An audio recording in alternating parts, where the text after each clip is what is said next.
Cordial saludo, bienvenidos al canal. Mi nombre es Byron Perea Mena. En este video tutorial les voy a hacer una introducción al software Python. Vamos a ver las características principales del lenguaje de programación. Vamos a ver por qué es importante aprender Python. Y va a ser este video la base inicial para una serie de videos para desarrollar el curso de Python gratis desde nivel básico hasta avanzado. Empecemos. Guido van Rossum, nacido en 1956 en Países Bajos, fue el creador de Python. Fue medalla de bronce en las Olimpiadas Internacionales de Matemáticas en 1974. Recibió el grado de Magíster en Matemáticas e Informática en la Universidad de Ámsterdam en 1982 y creó Python a finales de los años 80.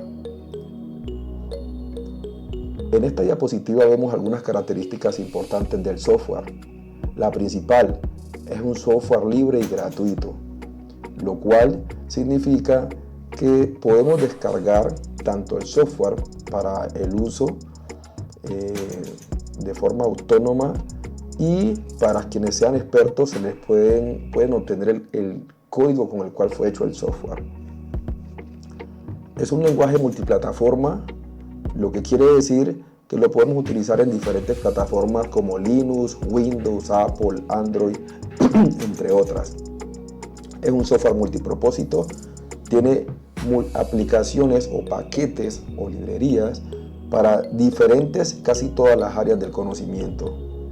Es multiparadigma, lo que quiere decir que hay varias formas de programar, paradigmas de programación, y los paradigmas de programación más conocidos pueden ser utilizados en Python. Es un lenguaje interpretado, lo cual significa que cuando se le da a ejecutar, va ejecutando las partes del código en las que va procesando, independientes si más abajo en las líneas hay un error. A diferencia de los lenguajes compilados, que cuando se les da a ejecutar revisan que todo el código esté bien para poder funcionar. Los lenguajes interpretados van ejecutando la parte del código que está bien y presentan un error solo cuando se encuentran con esa parte del código que tiene el error. Además, es fácil de aprender, tiene una curva de aprendizaje muy fácil, porque en sus comandos o la sintaxis se parece a la forma como los humanos van hablando y en inglés. Y es un lenguaje muy popular que tiene una comunidad muy amplia a nivel mundial, y esto le permite tener mucho soporte y mucha acogida. Bien, en esta diapositiva se muestra una librería de Python que se llama PyPy. La podemos encontrar en pypy.org, y ahí se muestran todos los proyectos que están en ese repositorio de paquetes o librerías de Python, y se muestra cómo se instalan, y de allí podemos descargar para nuestras aplicaciones. Miren que ese ecosistema de Python hasta 2024, inicios de 2024, habían 509.620 proyectos.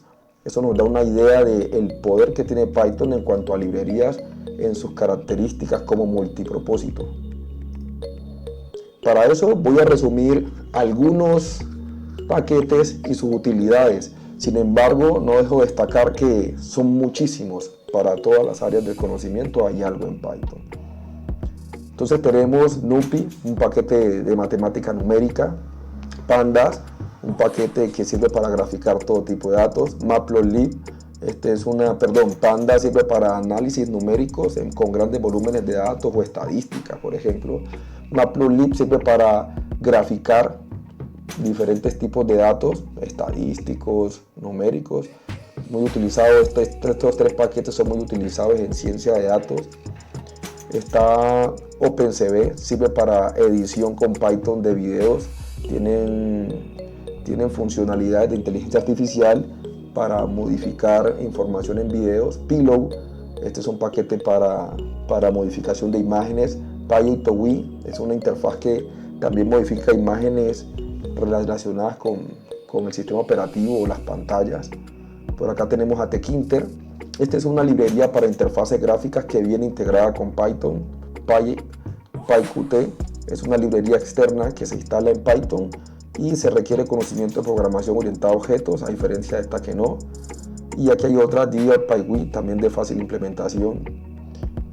Con el desarrollo web vamos a mirar algunas, como son el Django. Django se utiliza para el diseño de páginas web, al igual que Flask. Beautiful Soup se utiliza para acceder por HTTP a páginas web, entre muchos. Para videojuegos podemos tener Turtle, que es una biblioteca que se pueden hacer. Se utiliza la geometría tortuga, es muy fácil de aprender a programar, es utilizado para enseñarle a programar a niños. Pygame, para hacer videojuegos en 2D. Pyglet sirve para animaciones 3D, videojuegos en 2D y 3D. Por acá tenemos de inteligencia artificial TensorFlow, PyTorch, Skill Learning, que son paquetes o librerías para inteligencia artificial y ciencia de datos. Y en esta columna les muestro algunos generales como para dar una idea de que son interesantes, como SQLite 3, que es una base de datos que viene integrada con Python. El SciPy es un paquete científico, trae funcionalidades para la ciencia y ecuaciones complejas ya de forma simple. El PyInstaller es un paquete que permite generar, luego de terminado un código, generar el archivo .exe o el ejecutable. Schedule es un paquete que permite que usted programe el algoritmo, el código, para que se ejecute en otro momento. Sirve mucho para tareas de servidor o de mantenimiento de equipos. Subprocess es un paquete para interactuar directamente con las acciones que tiene el sistema operativo. Y SymPy es un paquete de matemática simbólica. Con este se puede trabajar matemáticas como álgebra, sumar letras, así por ejemplo. ¿Por qué es muy popular? Es muy popular por lo que le contaba anteriormente, y en esta diapositiva podemos ver información relevante que da fe de eso. Por ejemplo, tenemos aquí la revista IEEE Spectrum. Es una revista de ingeniería muy importante en los Estados Unidos y muestra cómo aquí el nivel de popularidad de Python para finales del 2023, donde aparece Python en una posición bastante mayor con respecto a sus competidores. Tenemos el índice TOV. A enero del 2024 aparece Python como el lenguaje también más popular, seguido con el C, el C++, Java, C# y JavaScript. Cuando se habla que es multiparadigma, hay una serie de paradigmas de programación, siendo las características principales de cuando hablamos de un paradigma es la misma forma de realizar los códigos, o mejor dicho, un paradigma es una forma nueva de realizar los códigos considerando conceptos diferentes. Por ejemplo, está la programación imperativa, que la utilizaban los primeros programas y empezó con Fortran en 1957 su implementación. Está la programación funcional, que realiza los programas basados en funciones como el mínimo elemento, implementada en 1970 con el programa lenguaje Lisp. Y está la programación orientada a objetos desde 1967, implementada con el software que se llama Simula. Bien, todos los programas se pueden hacer con cualquier paradigma de programación, pero hay algunos lenguajes que solo permiten que se utilice cierto paradigma. De allí la importancia de que Python, tú en un mismo código puedes escribir con diferentes paradigmas como se te hayas aprendido, y él va a entender igual el código, a diferencia de otros lenguajes. Bien, esta curva nos permite describir de una forma general qué podemos hacer o nuestra capacidad de crear o comprender códigos conforme a cuando vamos avanzando en el curso de Python. Y es muy importante porque a veces tenemos la inquietud de no sé con lo que ya sé ya puedo trabajar, ya puedo estar en una empresa, o cuánto tiempo me demoraré en aprender. Bien, el tiempo de aprendizaje total para volverse un experto en Python está relacionado con cuántas horas diarias le vas a dedicar al programa. Y más o menos, ¿qué se puede hacer? Dependiendo del avance, hablo del presente curso, tiene que ver con lo siguiente. Primero aprendemos a manejar editores de código, que son programas en los cuales se escriben los códigos para ser interpretados en Python. Se ven los tipos de datos. Aquí vemos los tipos de datos que existen, los datos de string, los datos enteros, etcétera, operaciones entre esos datos. Por acá vemos las estructuras condicionales y miren cómo vamos subiendo en la curva. Cuando ya manejamos estructuras repetitivas y estamos aquí y tenemos conocimiento de la sintaxis básica y hemos avanzado en el paradigma de programación imperativa, ya podemos hacer cualquier programa con las limitaciones que implica este paradigma, como es la repetición de código, y tiene ciertos inconvenientes con que el código es más difícil de comprender. Luego pasamos a la programación funcional, no a profundidad como la matemática que trae ese paradigma, pero sí aprender a crear funciones en Python, y eso va a facilitar mucho los códigos. El gran crecimiento se da en la programación funcional. ¿Por qué? Aprendemos conceptos muy básicos que nos van a permitir, nos darán un salto para comprender la programación orientada a objetos. ¿Por qué?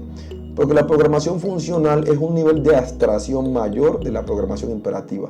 Lo que quiere decir que todos estos conceptos de programación imperativa están integrados en la programación funcional. No saber esto implica tampoco saber esto. Se le agrega algo y lo lleva a un nivel de abstracción mayor. Lo mismo aparece la programación orientada a objetos, donde la programación orientada a objetos es un nivel de abstracción mayor que incluye conocimiento de la programación imperativa, agregando conocimiento de programación funcional y encapsulando estos dos conceptos en algo que se llaman clases y objetos.